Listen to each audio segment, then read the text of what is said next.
Bueno, nosotros tenemos variada normativa sobre el tema, tanto la que involucra a una persona que está en su fase de procesado, como aquella que es aplicable a las personas que se encuentran condenados por sentencia firme. Hago esta distinción porque muchas veces se generan errores en la interpretación de lo que estas normas contienen. Por un lado está lo que la prisión domiciliaria tradicional que conocemos, que es la contenida en el artículo 10 del Código Penal y en el artículo 32 de la Ley de Ejecución Penal, la Ley 24660, que contempla la posibilidad de morigerar la prisión, ya sea, digamos, de una persona condenada, en el segundo caso,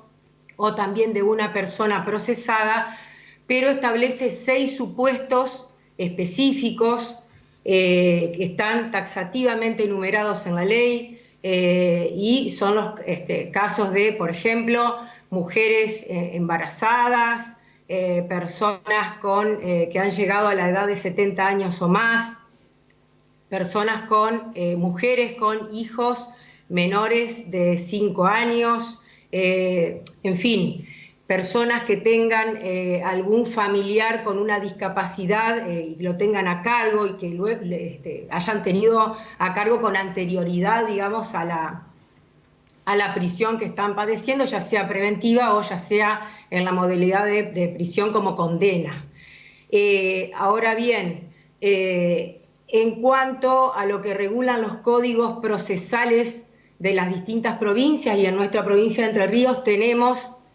territorialmente en vigencia 2 códigos. Ustedes sabemos que nosotros pertenecemos a un Estado federal, en consecuencia nos rige un Código Procesal Penal de la Nación,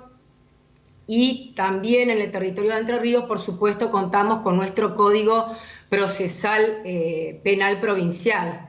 Ambos catálogos prevén la posibilidad, de morigerar el encierro de una persona a través del Instituto de Arresto Domiciliario o Prisión Domiciliaria. Ahora bien, en la actualidad y por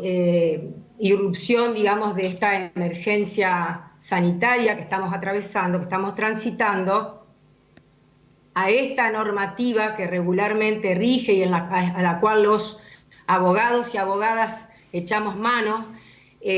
para algunos casos en los que son de suma necesidad,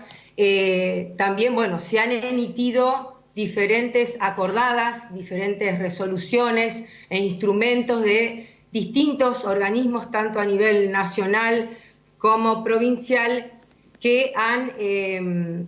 de algún modo ampliado las posibilidades para egresar de una institución carcelaria. Las 2 fundamentos tienen que ver justamente de los abogados con que la sentencia no está firme y por el riesgo de la pandemia. Estos son los 2 fundamentos que pueden ser utilizados justamente para lograr esta prisión domiciliaria. Eso, preguntarle por un lado, y por el otro, ¿qué piensa usted que puede, no le estoy diciendo que adelante lo que puede ser un fallo del superior, pero digo, ¿puede tener viabilidad justamente este reclamo? Bueno, en relación a la primera de las preguntas, en tanto una persona no se encuentre, si no conozco los pormenores del caso, pero hablando de un tipo de laboratorio, un caso modelo, en tanto y por aplicación, por supuesto, de nuestra normativa constitucional, en tanto una persona no se encuentre condenada con su condena firme y pasada en autoridad de cosa juzgada, tiene la posibilidad de solicitar, es decir, no hay ninguna valla legal para que esa persona solicite su excarcelación. Por supuesto, en la inmensa mayoría de los casos, los jueces lo que valoran es, y incluso también ha sido pronunciado en los últimos documentos, en un último documento que ha emitido la Cámara Federal de Casación Penal, también se ha pronunciado en ese sentido nuestro Superior Tribunal de Justicia, siempre se tiende a ver qué, digamos, las circunstancias de ocurrencia del hecho, digamos, si no se trata de un hecho muy violento, bueno, en fin. Es viable, es proponible, ¿qué se irá a resolver? No lo sé. En principio hay también entiendo, confusión generalizada en cuanto a que solamente son las personas que están en situación de riesgo en su salud quienes podrían acceder a una morigeración en la prisionización. Yo entiendo que esto se ha aclarado con este último documento de la Cámara Federal de Casación Penal. Es un instrumento en el cual entiendo que a lo que se dirige es a tratar de descomprimir un poco la congestión judicial que ha habido durante estas últimas 2 semanas, tanto a nivel nacional como provincial, por la inmensa cantidad de pedidos que se encuentran tramitando. Pero, es decir, toda persona que logre demostrar que su confinamiento en una unidad carcelaria pone en riesgo su vida o su integridad, puede peticionarlo y por supuesto que podría lograrlo, porque es decir, hay que atender a las circunstancias del caso concreto. Hay unidades carcelarias de Entre Ríos, por ejemplo, ustedes saben que Entre Ríos además en sus cárceles provinciales aloja a presos y presas federales. Es decir, hay algunos lugares que están muy hacinados y están realmente en condiciones. Esto no lo digo yo, sino que realmente ha sido verificado recientemente con un habeas corpus colectivo que se presentó por parte de internos de la Unidad Penal 1, que planteaban condiciones de higiene malas, etcétera, etcétera, y fue verificado por una recorrida que hicieron diferentes delegados y operadores jurídicos. Es decir, cualquier persona, que logre demostrar que las condiciones en las que se encuentra actualmente podrían colocarlo en riesgo, puede solicitar, porque hay normativa internacional, digamos, que ha sido incorporada a nuestra Constitución Nacional que lo prevé. Desde el otro lado, digamos, en la otra vereda, generalmente lo que se contesta es que el servicio penitenciario, en este caso de Entre Ríos, pero también en cárceles de otras provincias, ha adoptado las medidas sanitarias tendientes a dar un correcto alojamiento a las personas privadas de la libertad, y que al no haber todavía un caso de coronavirus adentro de la institución carcelaria, el riesgo es un riesgo eventual, pero no es un riesgo cierto. Bueno, yo entiendo que en consonancia con lo que ha dispuesto el Gobierno Nacional en su momento, y que ha sido medidas absolutamente eficaces por la velocidad con que se han tomado y con fines preventivos, si nosotros aplicamos analógicamente esos criterios, no deberíamos estar teniendo que esperar a que haya un enfermo de coronavirus para que se propague dentro de una unidad penal, o para probar que es un riesgo cierto. Doctora, aprovecho la ocasión, ya que está usted allí del otro lado,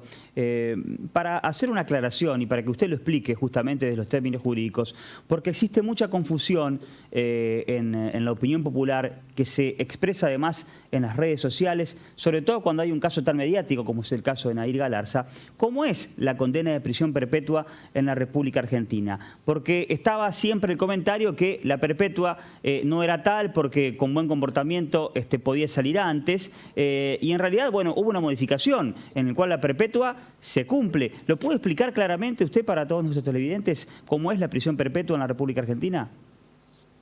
Bueno, la prisión perpetua en Argentina, en realidad, digamos, una prisión, digamos, de plazo indeterminado es inconstitucional. Es decir, se ha reformado recientemente, usted lo dijo en forma correcta, la ley 24660, por el accionar, digamos, de este movimiento fundamentalmente de mujeres que a instancias del penoso femicidio de Micaela García, bueno, se reformó la ley y amplió el catálogo de prohibiciones a 11 tipos de delitos considerados violentos y en consecuencia, bueno, por eso se dice que ya no hay más libertad condicional para la prisión perpetua, sino que la perpetua ahora es perpetua. Bueno, esto merecerá reparo seguramente de constitucionalistas o personas que se tengan, o penalistas que se tengan que aplicar a un caso concreto, digamos, un planteo de inconstitucionalidad de la pena de prisión perpetua por muchísimas razones. Primero, porque los tratados internacionales de derechos humanos, y yo sé que cuando los abogados y abogadas defensoras y defensores decimos derechos humanos, quienes familiares de víctimas, y todos hemos sido víctimas de delitos, muchas personas hemos sido víctimas de delitos, bueno,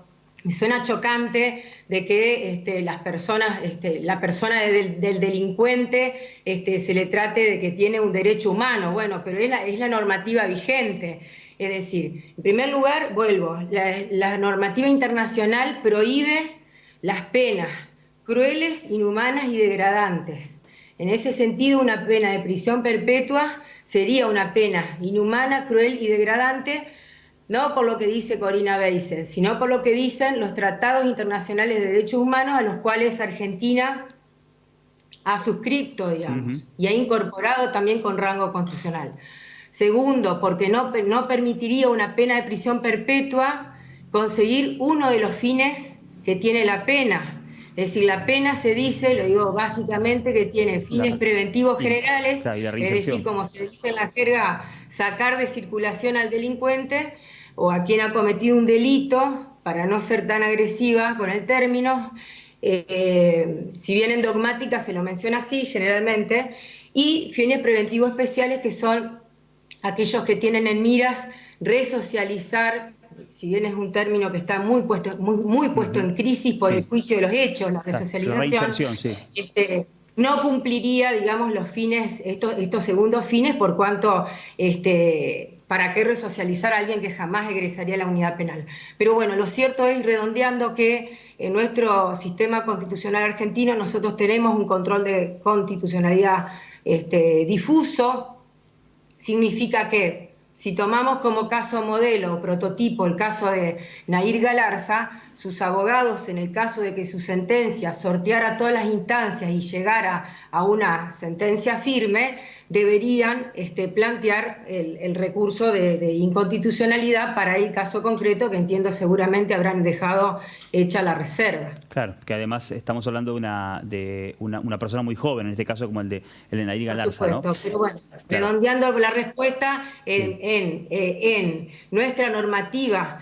del texto literal de la ley surgiría, digamos, de la ley de ejecución penal, que la prisión perpetua es perpetua, pero es susceptible de ataques, e incluso ya hay pronunciamientos en otras provincias de Argentina que han declarado la inconstitucionalidad de la prisión perpetua como tal, digamos, con posterioridad a la reforma de la ley Micaela García.